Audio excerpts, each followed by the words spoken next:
Bonjour, c'est Anne Guéquière. Alors si ce n'est déjà fait, j'aimerais vous inviter à vous inscrire dès maintenant à notre newsletter Métamorphose sur notre site internet métamorphosepodcast.com. Si vous avez envie de suivre les actus du podcast, de participer à nos conférences, de découvrir nos ateliers en avant-première, inscrivez-vous gratuitement, je vous l'envoie un mercredi sur 2. Dans cette newsletter, j'y partage mes réflexions, mes inspirations du moment, mes coups de cœur et je tire quelques cartes de mes oracles. Je vous envoie des sélections de podcasts thématiques. Bref, tout pour continuer à vous mettre sur le chemin de la métamorphose. Alors pour vous abonner dès maintenant, rendez-vous sur notre site métamorphosepodcast.com et dès la page d'accueil, vous trouverez un petit encart d'inscription. Merci encore pour votre fidélité et à très vite dans votre boîte mail.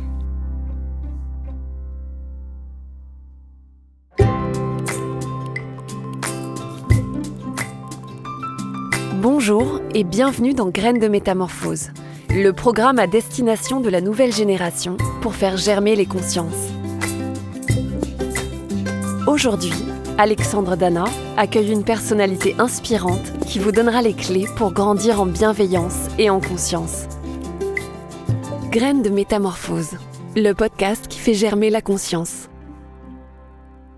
Avez-vous parfois ce désagréable sentiment de ne pas avoir une mémoire à la hauteur de votre curiosité ?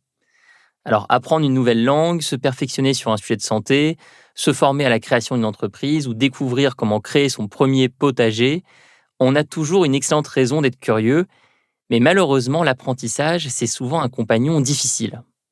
Nous oublions ce que nous lisons ou regardons, nous ne savons pas comment prendre nos notes ou structurer notre montée en compétences, bref, on s'éparpille. Alors qu'il n'a pas encore 20 ans, mon invité du jour a trouvé un système pour apprendre à une vitesse folle et efficace, un système qui lui a permis de vivre déjà plusieurs vies. Ancien élève de l'école de l'Opéra de Paris, il décide de démissionner pour apprendre par lui-même, commençant à lire 10 livres par an, puis 50, puis 100. Sa passion pour l'apprentissage se traduit en succès surprenant ces dernières années, un bac obtenu en candidat libre avec mention, le développement d'une entreprise rentable, ou encore la création d'un écolieu dans le sud de l'Aveyron.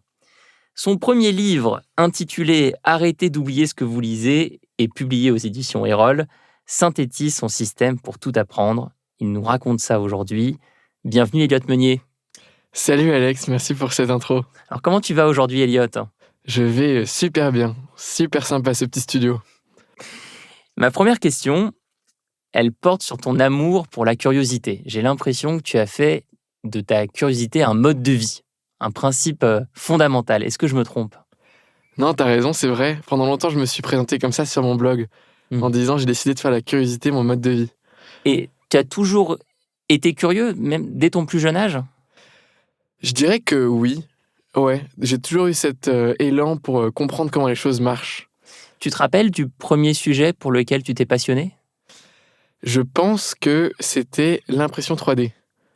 C'est très niche, mais ma première entreprise à 12 ans, j'ai imprimé des photos que les gens m'envoyaient en 3D, en les modélisant, et j'en faisais des cadres lumineux. Donc tu avais réalisé des ventes avec cette première entreprise à 12 ans ? Et oui, je pense que j'ai fait bien 2-3 000 euros de chiffre d'affaires à cet âge-là.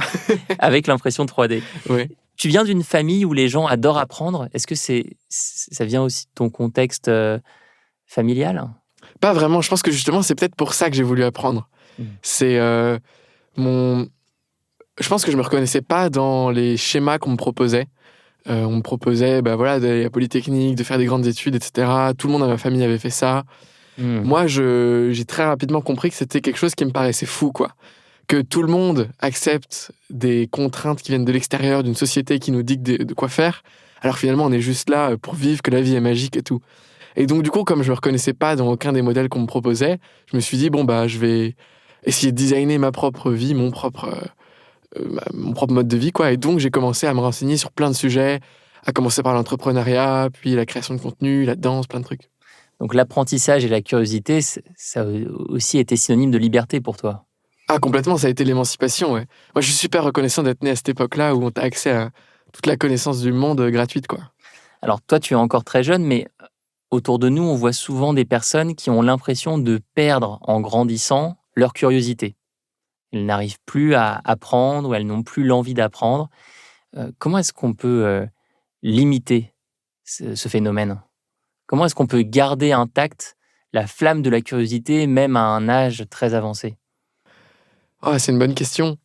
Euh, pour mon cas, je pense que la curiosité, elle vient dans des conditions spécifiques. Elle vient quand je suis pas en surcharge mentale, que j'ai pas 36 000 to-do, et j'arrive à aller dedans et à me renseigner quand je définis du temps dans mon calendrier pour ça, quoi. Je sais pas, je suis pas un magicien, quoi, en ayant une entreprise et tout. Voilà, donc j'ai des temps dans mon calendrier alloués à ça, et cette créativité, elle émerge quand j'ai l'espace mental pour, quoi.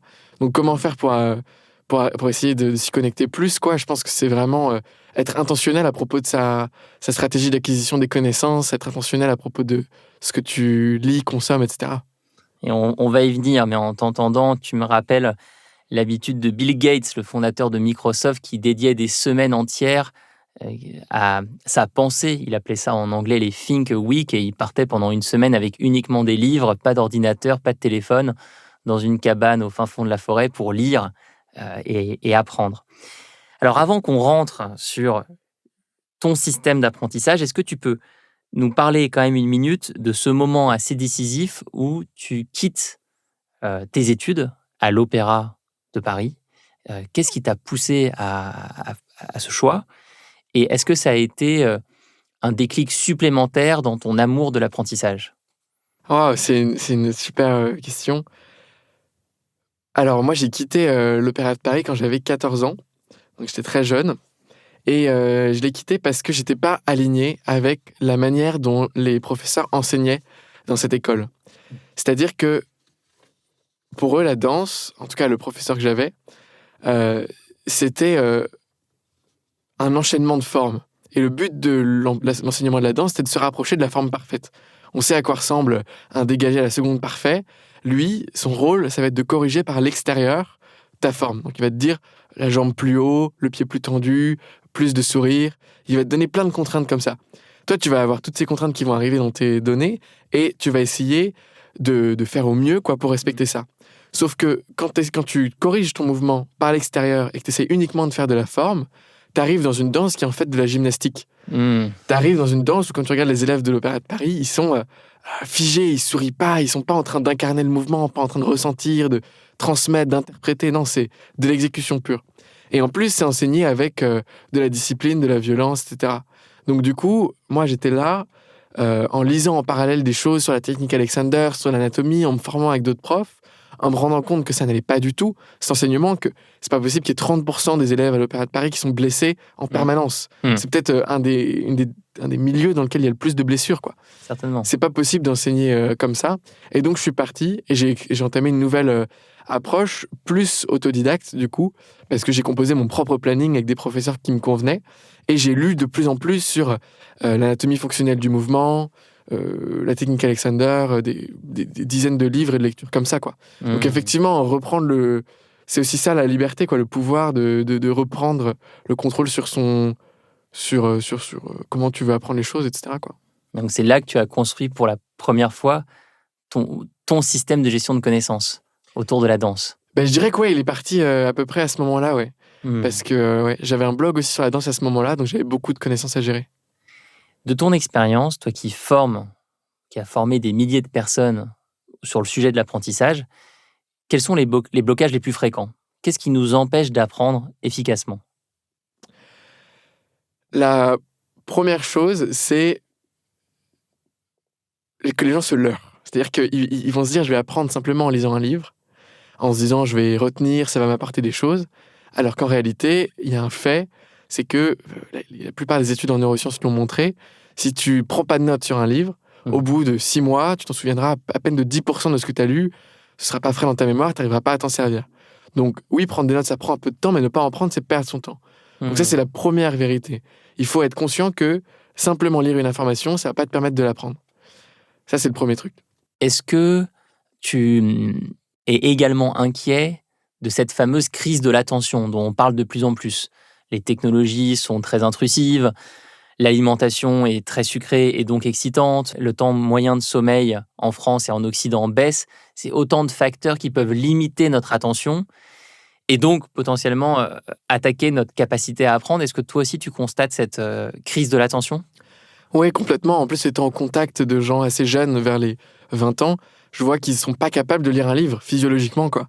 Ils décrochent, leurs yeux zappent, ils ont une pensée, ils ne peuvent pas s'empêcher d'avoir une compulsion d'aller sur TikTok.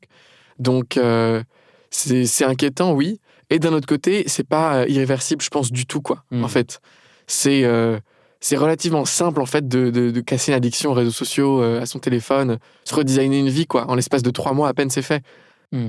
Alors, tu as dit que lire les livres ne suffisait pas pour apprendre, mais néanmoins, pour apprendre, toi, tu nous invites à commencer par les livres. Tu es un amoureux des livres, dans un monde où il n'y a jamais eu autant de vidéos sur YouTube, il y a des contenus digitaux dans tous les sens. Pourquoi as-tu un tel amour des livres ? Je pense que les livres, c'est l'espace dans lequel les gens s'appliquent le plus pour délivrer de l'information. Parce que c'est... il y a forcément un truc d'ego quand tu es un auteur, ça va être publié pendant 30 ans, donc tu t'appliques, quoi. Et puis, c'est le fruit de souvent 10-15 ans de recherche. Le livre, il met plusieurs années à s'écrire. C'est là où tu vas voir l'essence intellectuelle de chaque penseur, quoi. Donc, je suis convaincu que c'est cet endroit-là où tu vas avoir le plus de pépites, quoi, dans les livres. Et puis après, il y a cet aspect aussi que ça prend du temps à lire un livre. Un livre, pour la plupart des gens qui lisent pas, ça leur prend 7-8 heures à lire, quoi. Donc, tu dois prendre le temps de t'immerger dans le matériel. Et surtout, c'est un matériel qui n'est pas facile. C'est-à-dire qu'une vidéo pédagogique avec infographie, c'est relativement facile à retenir, quoi. Tu arrives à digérer l'info. Alors qu'un livre, tu dois quand même être dans une énergie mentale de dissection, de compréhension et d'auto-reformulation pour réellement comprendre tous les concepts, quoi. Le médium et le message. Oui. Mais quelle stratégie tu as utilisée, toi, pour passer de la lecture de 10 livres par an à 50 livres, puis à 100 livres ? Qu'est-ce que tu as mis en place ? Alors, c'est en plusieurs étapes, je dirais. Le premier truc, ça a été d'être clair sur ma stratégie d'acquisition des connaissances. Donc, devenir intentionnel par rapport au truc. Je me suis dit, j'ai envie d'apprendre un domaine. Par exemple, le domaine de la crypto. Donc, pour me mettre en démarche dans cette mission, je sélectionne les meilleurs livres à lire et je me dis, OK, quand est-ce que je vais les lire ? En combien de temps ? Je me fais un planning de lecture, en fait. Et une fois que j'ai fait ça, je mets du temps dans mon calendrier chaque jour pour lire. C'est comme c'est une tâche qui est... j'ai vu que tu avais fait une newsletter dessus il y a 2 semaines, mais comme c'est une tâche qui est importante mais non urgente, elle va toujours se faire phagocyter par toutes les tâches urgentes qui popent dans notre quotidien. Donc, si tu mets pas un bloc de temps dans ton calendrier, tu liras pas, quoi. Donc, moi, c'est vraiment un combo de ça. C'est être intentionnel sur qu'est-ce que je veux apprendre. Ensuite, choisir les livres que je veux lire pour le faire. Et puis, définir un bloc de temps dans mon calendrier. Et derrière, après, c'est designer ma vie pour avoir plus de temps dans mon calendrier pour ça, quoi. Alors, tu as mis en place tout un système de gestion des connaissances. Tu viens de mentionner la première étape, si je ne dis pas de bêtises, qui est la sélection. Oui. Est-ce que tu peux nous passer en revue le système qui est détaillé, évidemment, dans ton livre « Arrêtez d'oublier ce que vous lisez ». Ouais, bien sûr. Donc, effectivement, la première étape, c'est la sélection. S'assurer que tu as une information qui est de bonne qualité, que ce n'est pas des algorithmes qui viennent te recommander une information qui va simplement renforcer tes croyances, mais que tu as quelque chose de bien. Donc ça, c'est la première étape. Les algorithmes YouTube, Instagram qui nous poussent des contenus en permanence. Ouais, exactement. Il y a des très bons documentaires comme Derrière nos écrans de fumée, enfin pas mal de documentaires comme ça, ou les scandales de Cambridge Analytica qui te montrent qu'en fait, si tu t'informes par YouTube, tout le monde y est sujet. Il va simplement te montrer des choses qui renforcent tes croyances déjà établies, et donc tu vas devenir de plus en plus con, en fait. C'est un truc d'auto-amplification. Donc, voilà, moi en tout cas, Et il a d'ailleurs aussi été prouvé que les algorithmes, notamment ceux de YouTube, savent que le temps de visionnage d'une vidéo augmente si cette vidéo fait appel à notre peur, à nos instincts les plus primaires. Et donc, si on fait confiance aux algorithmes, on va aller vers des choses qui nous effraient, qui nous mettent en colère, qui nous excitent, et pas forcément des contenus éducatifs de qualité. Absolument. Mais cette étape de sélection, je te titille encore un peu dessus, elle me semble tellement importante dans un monde où il n'y a jamais eu autant de contenu. C'est fou, la quantité de contenu chaque jour qui est ajouté sur le web, elle nous dépasse complètement. Donc complètement. C'est quelqu'un qui ne maîtrise pas cette première étape de la sélection, il ne peut pas s'en sortir. Complètement. Il y a, pour moi, 2 trucs à gérer. C'est ta stratégie d'acquisition au niveau des contenus longs, donc les livres ou les articles longs que là, bon, voilà, c'est ce que j'ai dit avant, il faut les sélectionner correctement et prendre du temps pour les lire, les décortiquer, les analyser. Et il y a la gestion des flux au quotidien. Parce que c'est important de faire une veille, qu'on veuille être citoyen du monde en connaissant les actualités qui se passent, ou bien simplement s'informer sur un sujet. Moi, je recommande à toute personne qui souhaite être un peu tenue au courant de l'actualité de mettre en place leur propre flux d'actualité avec un logiciel comme Feedly, par exemple, Feedly, dans lequel vous inscrivez tous les blogs qui vous plaisent. Donc moi, j'ai pas mal de sources, voilà, des journaux, des choses comme ça. Et ça va les agréger dans son propre flux d'actualité. Donc moi, quand j'ouvre mon téléphone, j'ouvre pas Google News, YouTube, un journal quelconque ou quoi. Non, j'ouvre mon propre flux d'actualité personnalisé qui a été présélectionné en amont avec tout ce qu'il me faut pour rester à jour, mais avec des bonnes sources de qualité. Donc ça, c'est la sélection. Ça, c'est la sélection. Et après après qu'est-ce qui vient dans le système? Alors, le premier truc, c'est de rendre la prise de notes sans friction. Et ça se fait avec la phase de capture. La plupart des gens, quand on pense prise de notes, on pense au cours de français où on grattait des milliers de lignes, c'était l'enfer. Moi, la prise de notes, comment je la vois, en tout cas sur la plupart des contenus numériques, c'est simplement en mettant en place des processus de capture. Donc, par exemple, si vous écoutez beaucoup de podcasts, l'idée, ça va être d'avoir une application sur son téléphone où, quand on clique dessus, sur un bouton, ça enregistre les 30 secondes précédentes du podcast et ça les transcrit en texte et ça les envoie vers votre logiciel de prise de notes. Donc, sans friction, en un clic, vous êtes sûr de ne pas avoir oublié cette information super importante qui a résonné avec vous et qui pourra peut-être vous faire avancer sur un projet beaucoup plus rapidement et que vous auriez oublié si vous ne l'aviez pas cliqué. Donc pour les podcasts, il vous en faut. Il vous en faut aussi pour les articles. Il y a des super trucs où vous pouvez surligner les articles, ça va automatiquement les envoyer vers votre logiciel de prise de notes. Donc l'idée, c'est d'avoir des processus de capture pour tout type de contenu que vous consommez. Et c'est important de les définir avec clarté pour que vous soyez jamais dans un espace mental où « Ah merde, comment je vais prendre des notes sur ce truc ?» et donc que vous n'en preniez pas ou qu'il y ait de la friction ou autre. Donc ça, c'est l'étape capture. Avoir une manière claire de prendre des notes sur chaque type de contenu. Une fois qu'on a pris des notes, après, il s'agit de les organiser. Et dans cette étape de capture, comment j'évite, j'ai pas le terme en français, mais en anglais, the fear of missing out. Oui. La peur de passer à côté de quelque chose et donc l'envie impérieuse de tout capturer. Comment je me retiens quand je suis très curieux? C'est une super bonne question. Au début, mes notes, elles faisaient 10 000, 15 000 mots. C'était limite la quart du livre, quoi. Aujourd'hui, elles en font 500, quoi. En fait, moi, ma règle personnelle, c'est je prends que des choses qui résonnent fondamentalement avec moi, soit par contradiction, soit par « waouh, c'est fou ce concept, ça correspond exactement à ce que je pense », soit une phrase qui va faire des clics, soit un truc qui pourrait m'aider pour un projet. Mais tout ce qui est relatif à moi, en fait. Parce que je sais qu'en 3 secondes 30, je pourrais retrouver le concept que la personne explique dans son livre. Donc, j'ai pas besoin de tu vois, s'il y a un livre, je sais pas, sur l'intelligence artificielle, j'ai pas besoin de surligner tout, l'architecture de l'intelligence artificielle, comment ça fonctionne, etc. Parce que je tape sur Google, en 1 seconde, j'ai l'info. J'ai pas besoin que ce soit dans mon système de prise de notes. Par contre, dans ce même livre, je vais effectivement sélectionner un passage qui résonne avec moi, où il dit, 60% des métiers vont être remplacés, voilà comment vous devez réagir, 3 étapes, putain, ça résonne avec moi, tu vois, ça, je le trouverai nulle part, et je sais que si je le note pas, je l'oublierai. Donc, toutes les connaissances un peu dures, qui vous font pas évoluer, qui résonnent pas profondément avec nous, moi, je les prends pas en note. Tout ce qui résonne, par contre, très fondamentalement, je le prends. Voilà, c'est un peu ça, ma règle. Après la capture, l'organisation. Ouais. Donc l'organisation, je vais pas forcément aller trop en détail dessus parce que ça va être très long, mais le seul truc que je peux dire, c'est essayer de trier vos notes en pensant au projet que vous menez, à vos casquettes de vie, et puis ensuite, sinon, à vos aires de passion. Parce que trier en fait par projet, par exemple, ça nous permet d'avancer en slow burn sur des projets. Par exemple, si par exemple je crée un dossier dans mon logiciel de prise de notes qui s'appelle, je sais pas, la warehouse, parce que c'est un projet que je veux créer, je veux monter, je sais pas, une usine mise en coworking, quoi. Et pendant toute une phase de divergence, pendant 2 ans peut-être, je vais parler à plein de gens de ma warehouse. Dès qu'ils me donnent une idée, je la capture dans ce dossier. Dès que je lis un livre où on parle d'une résidence artistique, je capture. Dès que je suis sur Internet, que je vois un espace stylé, je capture. Ce qui fait qu'au bout de 2 ans, quand j'ouvre mon dossier warehouse, j'ai, je sais pas moi, 400 notes sur le sujet, et mon projet commence par l'abondance, au lieu de commencer par « Ah putain, comment on va faire ça ?» Et donc voilà, en tout cas, le fait de trier par utilité et non plus par thématique, donc par projet et par aire de vie, ce serait le plus gros conseil qui est game changer, quoi. Oui, puisque tu mentionnais les études sur les neurosciences, les études de neurosciences, sur l'apprentissage tout à l'heure, qui rappellent que prendre des notes sur ce qu'on lit permet d'être plus efficace que simplement lire.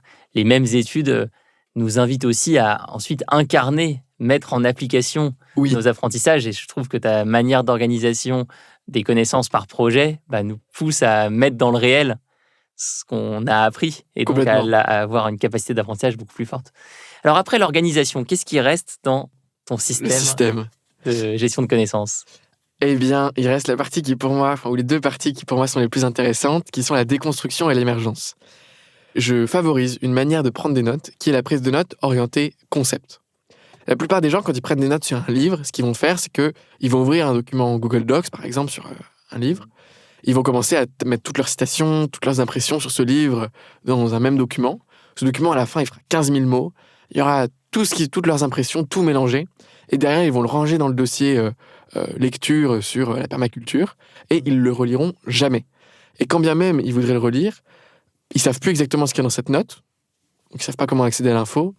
Tout est enchevêtré, c'est pas pratique. Donc finalement, tu vas jamais revoir l'info. Tu retombes jamais sur tes notes par hasard. Ça te fait pas évoluer. Et puis, comme tu as simplement noté des trucs, c'est comme en cours de français, ça passe par une oreille, ça ressort par l'autre, tu as déjà oublié, quoi. Donc, tu n'as aucun bénéfice. Donc, prendre des notes comme ça, c'est inutile. Moi, ce que j'aime dire, c'est qu'il faut aller plus loin. Il faut prendre des notes orientées concept. Il faut se demander quels sont les concepts intéressants que j'ai lus dans le livre, que je viens de lire. Moi, je le fais à la fin de chaque chapitre. À la fin de chaque chapitre, je me dis, putain, quels sont les concepts intéressants que je viens de lire ? Et là, j'essaye de les reformuler en mes propres mots et de leur donner leurs propres notes. Par exemple, si je lis un livre sur la permaculture, il y aura le concept sur la rotation des cultures, paf, j'en fais une note indépendante. Le concept sur le principe de composition d'un sol, carbone-azote, une note. Et donc j'ai plein de notes comme ça qui apparaissent dans mon système qui sont des concepts indépendants. Et ce que ça va me permettre de faire, cette architecture-là, c'est que mes concepts maintenant, ils sont remobilisables facilement. Alors, déjà, il y a un premier bénéfice que j'ai pas dit, c'est que quand tu reformules en tes propres mots et que tu isoles un concept, c'est-à-dire que tu l'as compris, parce que tu le réexpliques, donc tu l'intègres beaucoup plus facilement. D'où le terme de déconstruction. Oui. Je déconstruis la pensée de l'auteur pour la mixer avec la mienne. Et pour pouvoir la reconstruire, exactement. Donc, ça, c'est le premier bénéfice, c'est que tu mémorises mieux, tu comprends mieux. Et une fois que tu as ta note indépendante, ce qui est génial, c'est que tu peux la reconnecter avec plein d'autres notes dans plein d'autres domaines. Ça, c'est la phase émergence. Par exemple, je pourrais me dire, purée, je suis en train de lire un livre sur l'économie circulaire et en fait, j'ai une idée, c'est que ça me fait penser à la ramification dendrite dans les neurones et la ramification des rivières dans l'irrigation des rizières, je sais pas quoi. Putain, je viens de connecter 3 concepts qui étaient avant isolés dans mon second cerveau, simplement en faisant un petit lien. Et c'est comme ça qu'en fait, les nouvelles idées émergent. C'est comme ça que la création est rendue plus facile. Et c'est comme ça qu'on devient réellement... qu'on commence réellement à gagner en profondeur avec les concepts et qu'on arrête de s'éparpiller en étendue.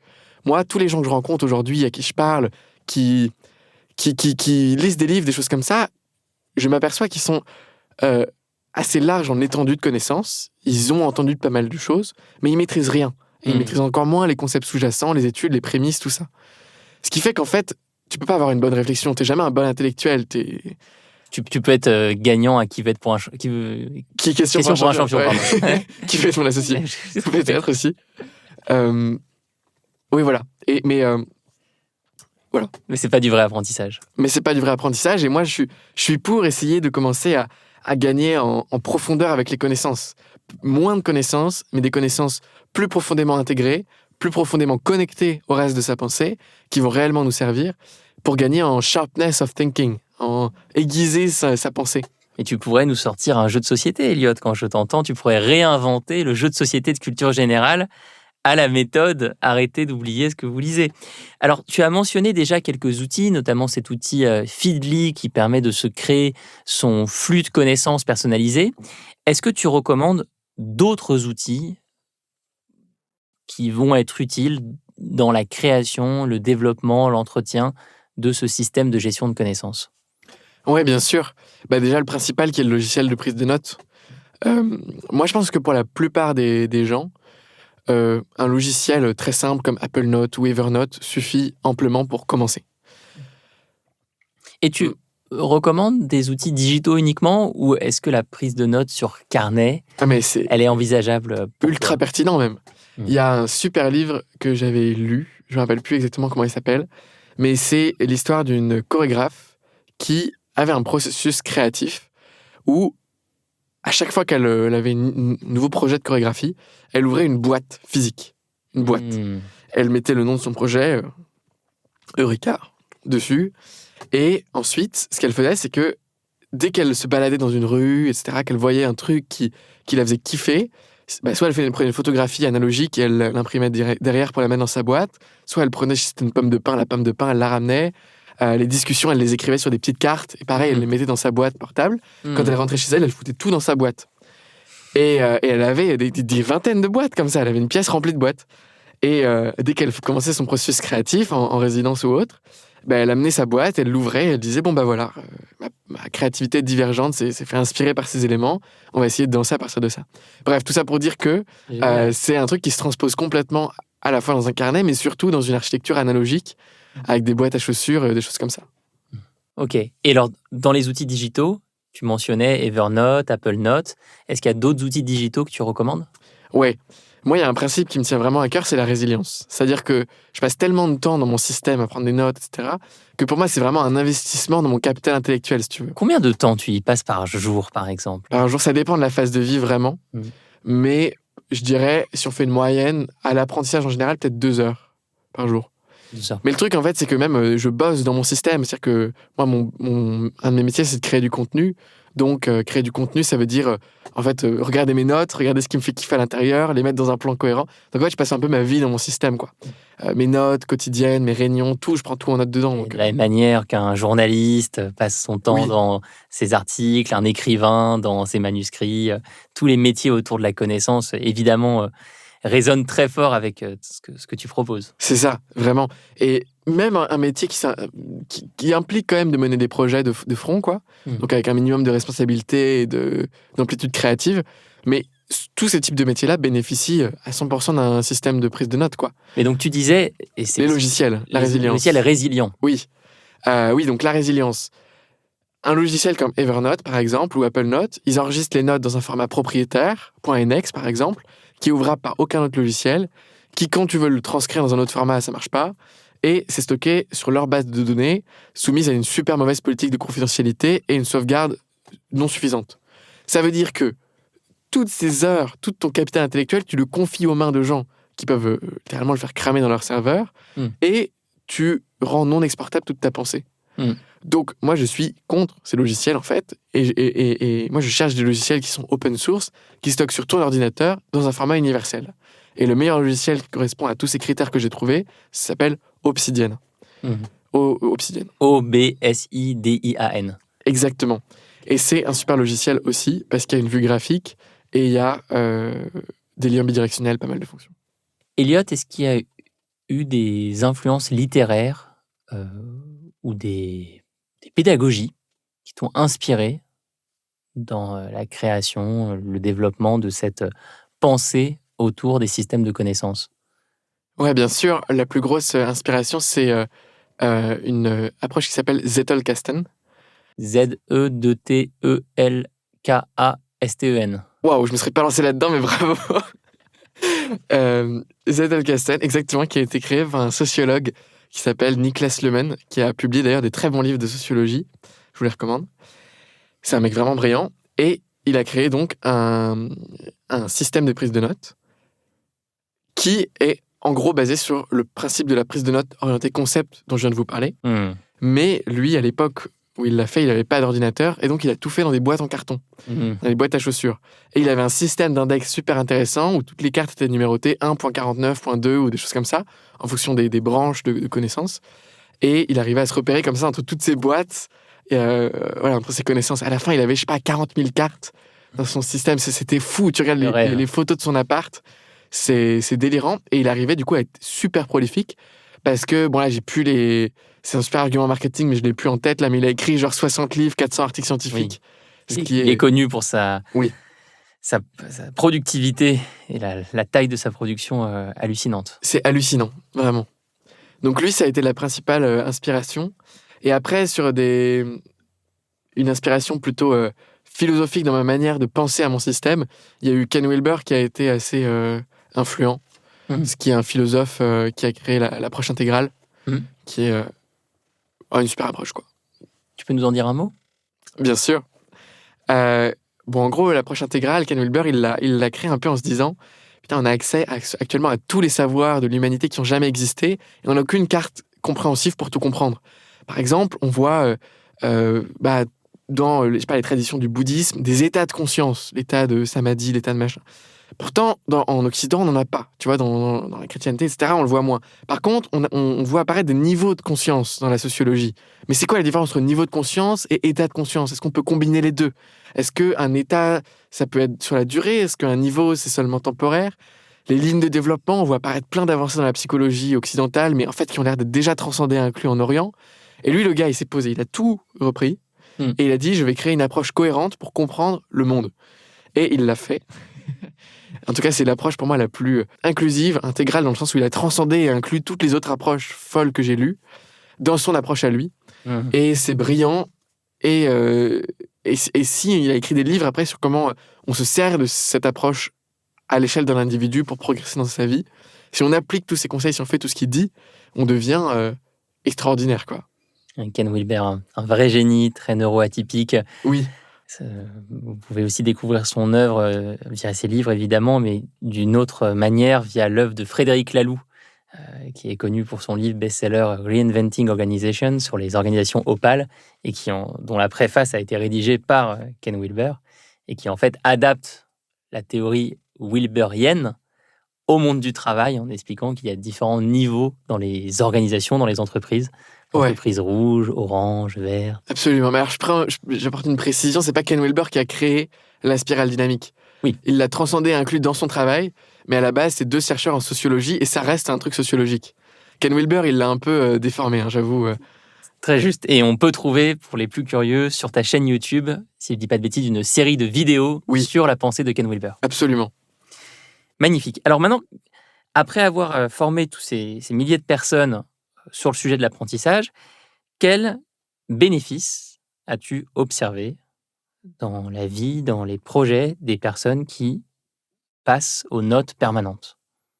Qu'est-ce que ça change ? Il faudrait les faire témoigner, mais je pense par exemple à Jean-Charles Kurdali, je crois que tu as interviewé il n'y a pas longtemps, qui est, lui, je pense qu'il pourrait dire que ce système de prise de notes, ou en tout cas cette prise de notes orientée concept, lui a transformé sa vie et lui a permis d'écrire son livre, quoi. Parce que lui, il l'a vraiment appliqué à la lettre, quoi. Il a lu tous les livres de philosophie qu'il a trouvés, il les a tous déconstruits. Le fait de les déconstruire, ça lui permettait de se rendre compte de toutes les similitudes entre tous les concepts de tous les philosophes. Donc il arrivait à trouver des courants, à trouver des choses que les gens voient pas habituellement, les patterns, les trucs, parce que quand tu lis un livre, puis un autre, t'arrives pas à être suffisamment agile avec les concepts. Alors que quand tu les as disséqués, intégrés et que tu les comprends mieux, là, t'arrives à obtenir des choses. Et ensuite, il a écrit son livre beaucoup plus rapidement, simplement en empilant plein de concepts et en les mettant en réseau, quoi. Donc, lui, par exemple, dans le cadre de son projet créatif, ça lui a permis de le réaliser, quoi. Mais sinon, généralement, donc il y a plein de gens qui ont écrit des livres avec mon approche, et c'est vraiment des super livres la plupart du temps. Maintenant, en dehors de la partie création, je dirais que ça apporte une clarté d'esprit, parce que tu sais que tout ce que tu n'as jamais pensé, lu, vu ou entendu est dans un endroit. Donc, t'as plus cette FOMO, cette peur de ne pas retrouver une information, ce sentiment d'avoir le seum parce que tu as lu un livre mais que tu ne sais même pas l'expliquer à un pote 2 mois après. Donc, comme tu n'as plus tout ça, tu as de la tranquillité d'esprit, tu as de la clarté, et après, tu avances plus vite sur tes projets. Donc, ça, c'est cool, quoi. Moi, je suis un lecteur de ton livre assidu et j'ai utilisé le système pour apprendre à faire fonctionner une chaudière à bois. Une chaudière à bois. C'est absolument. Putain, toi, c'est très pratique, toi. Moi, c'est très pratique. Quand je suis arrivé il y a quelques mois pour la première fois de ma vie dans une maison à la nature, moi qui suis né à Paris, qui ai grandi à Paris dans un appartement, qui ne connaît rien aux panneaux solaires, qui ne connaît rien aux chaudières à bois, qui ne connaît rien aux poêles à bois, et bien, je me sentais complètement déboussolé et perdu. Et j'ai tout fait via ton système, donc je peux témoigner de son efficacité pour des domaines très pratiques.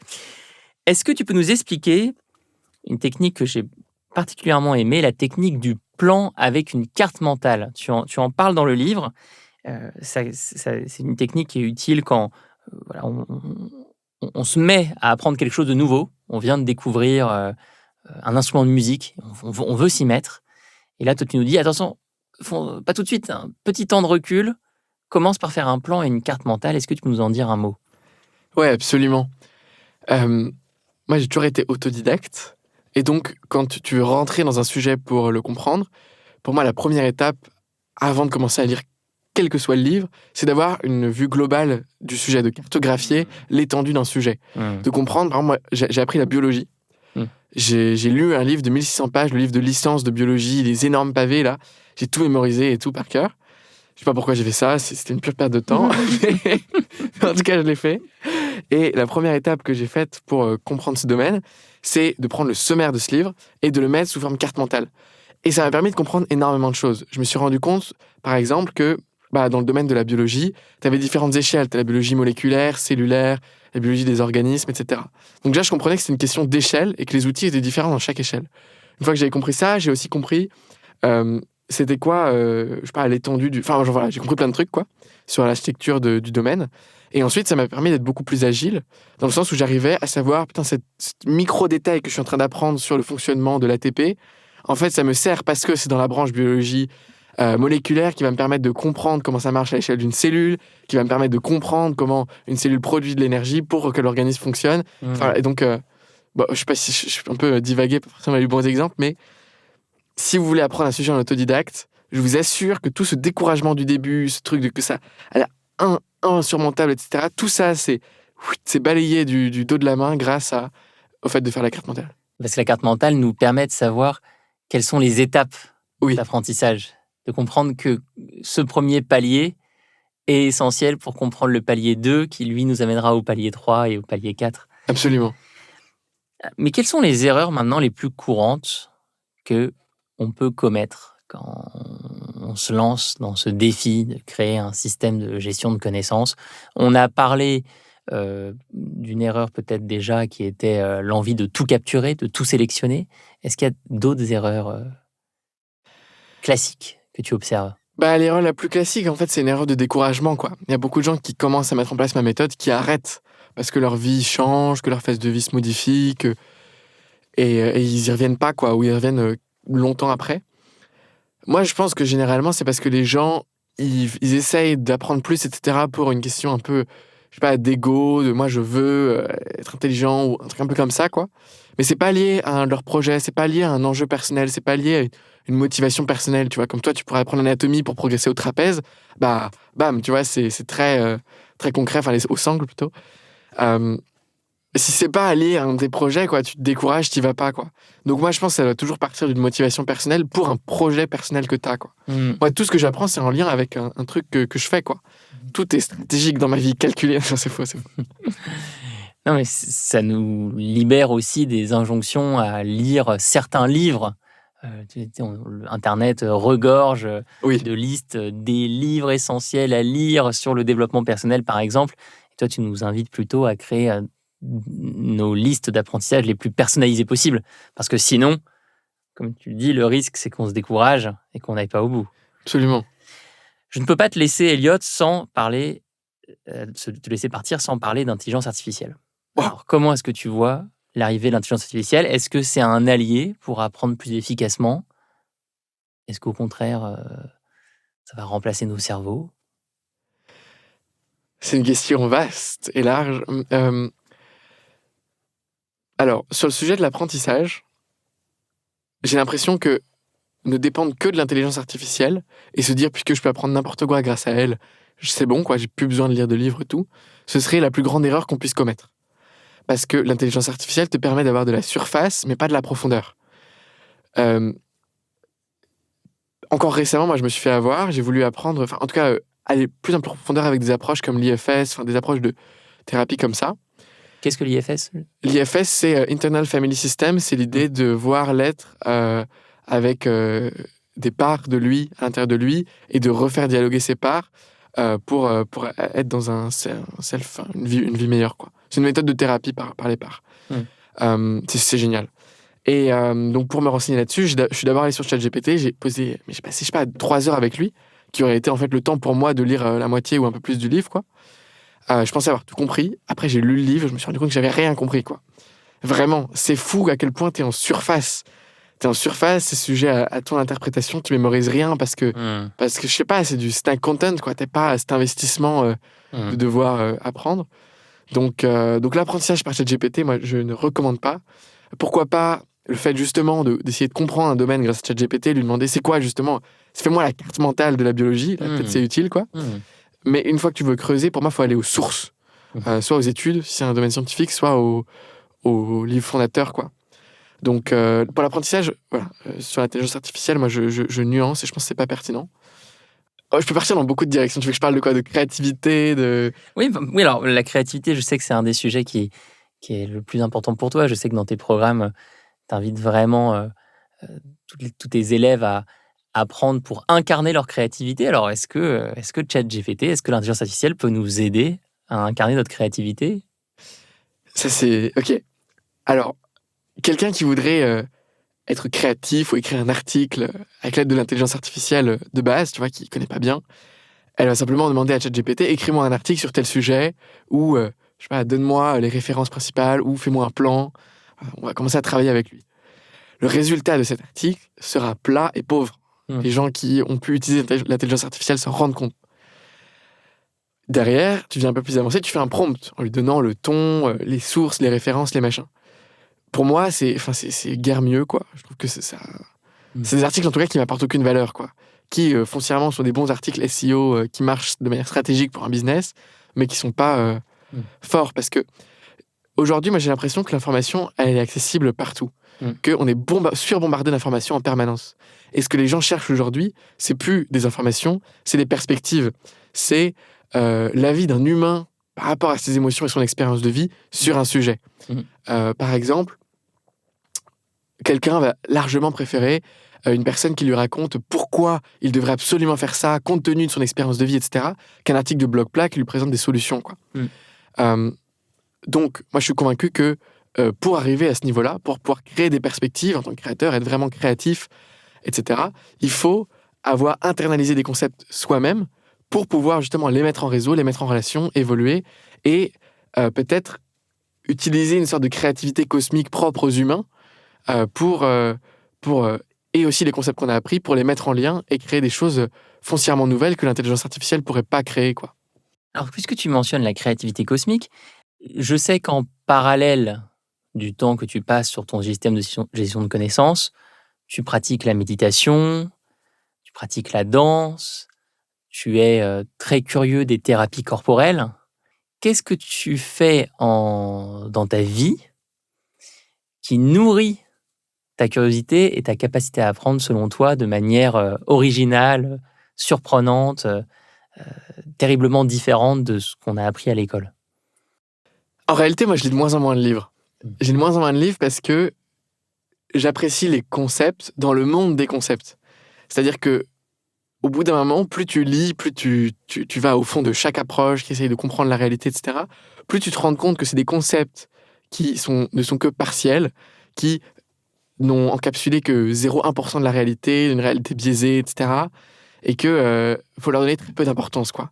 Faut savoir qu'ils existent, les utiliser au besoin, mais être capable de s'en détacher très rapidement et de comprendre qu'ils existent que dans un monde conceptuel, quoi. Mais dès lors que tu prends, par exemple, des psychédéliques et que tu changes donc légèrement la chimie de ton cerveau, tu te rends compte qu'en fait, ton cerveau d'humain, il capte peut-être un demi% de ce qu'est la réalité, quoi. Dans sa chimie normale, il capte encore moins, tu vois. Puis, tu rajoutes par-dessus le langage, les concepts, tu te rends compte qu'en fait, tu as une vie qui est ultra réduite. Tu vis dans un monde conceptuel qui est bâti sur des croyances collectives, dans une réalité que seul ton cerveau peut capter. Et hop, les psychédéliques, tu prends un petit peu de psychédéliques, ça vient changer la chimie de ton cerveau, t'as plus accès à ton mental, donc plus trop la parole, plus trop le langage, les concepts, en tout cas à haute dose. Donc, paf, tu perçois déjà beaucoup plus de la réalité. Et ensuite, tu es sensible à d'autres mondes, des mondes énergétiques, des mondes, des voyages astraux, des choses, n'importe quoi. Il y a plein de témoignages. Ce qui fait qu'en fait, à la fin, tu te rends compte que, waouh, en fait, l'humilité, quoi. En fait, les concepts, ce à quoi j'étais attaché toute ma vie, ça existe, c'est pertinent, mais dans un monde ou dans une référence qui est super petite, quoi. Faut arrêter voilà, faut le relativiser des fois, quoi. Donc moi, effectivement, les concepts, bon, c'est cool parce que moi, j'aime bien, je suis un peu addict à ça, mais je les garde dans leur propre monde, quoi. Après, moi, ce qui m'intéresse aujourd'hui dans ma démarche de recherche, pour répondre à ta question, c'est plutôt le corps énergétique, et une recherche corporelle, d'interprétation, de vivre des émotions, etc. Donc à ce moment, moi, je fais beaucoup de danse, de buto, de contact improvisation, beaucoup de danses différentes, quoi, pour justement rentrer dans une qualité de présence avec le moment présent où je suis entièrement immergé dans mon corps et je peux bouger à partir de flux énergétiques, d'émotions, de poèmes, de trucs. Et pour moi, c'est ma voie de recherche, quoi. Une forme d'apprentissage très intégral. Absolument. Pour revenir à notre cher Ken Wilber.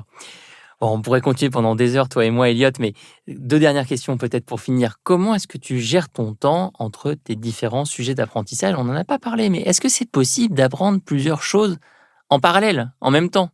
Oui. Et comment ? La réponse est oui. Et comment tu gères ton temps, toi, sur tes différents sujets d'apprentissage ? Moi, ce qui me plaît, c'est le time blocking intentionnel. Non, en vrai, moi, je suis vraiment... je sais ce que je veux faire, pourquoi je veux le faire. Et une fois que je sais ça, je le mets dans mon calendrier pour avoir le temps pour le faire, quoi. En vrai, pour moi, faut arrêter de suivre des formations sur la productivité, machin. Je dis ça, j'en ai une, mais voilà, c'est aussi simple que ça, quoi. Savoir où on veut aller, ce qu'on veut faire, et puis le prioriser dans le calendrier, quoi. Ouais, le bloquer. Mais c'est tout, hein. Enfin, c'est fou à quel point c'est simple de faire ce qu'on veut faire, quoi, en fait. Mais c'est... En t'écoutant, je suis obligé quand même de repenser au fonctionnement classique de l'école, où on reçoit un programme scolaire au début de l'année. Et on doit le suivre. Et oui. Donc en fait, ce n'est pas naturel. On n'a pas appris à intentionnellement décider d'allouer notre temps sur nos sujets d'apprentissage. Et enfin, quelle est la prochaine compétence que tu as envie d'explorer ? Où est-ce que ta curiosité va t'emmener, Elliot ? Est-ce qu'il y a un sujet que tu n'as pas encore touché, ou alors de très très loin, que tu as envie d'apprendre dans les prochaines années ? Il y en a trop. Il y a la composition musicale. Ah. J'aimerais vraiment commencer à pouvoir jammer. Et sinon, après, tout ce qui est vraiment corporel, quoi. Il y a plein de disciplines dans le monde de la danse, de la spiritualité qui passent par le corps, qui sont vraiment fascinantes, quoi. Donc, à commencer par le hula hoop. Et ce sera le mot de la fin. Merci Elliot. Si vous avez envie d'apprendre à faire du hula hoop ou à apprendre une nouvelle langue ou à apprendre quoi que ce soit, on vous recommande le livre d'Elliot Meunier intitulé « Arrêtez d'oublier ce que vous lisez », publié aux éditions Erol. À très bientôt sur Graines de Métamorphose. Merci d'avoir écouté cet épisode.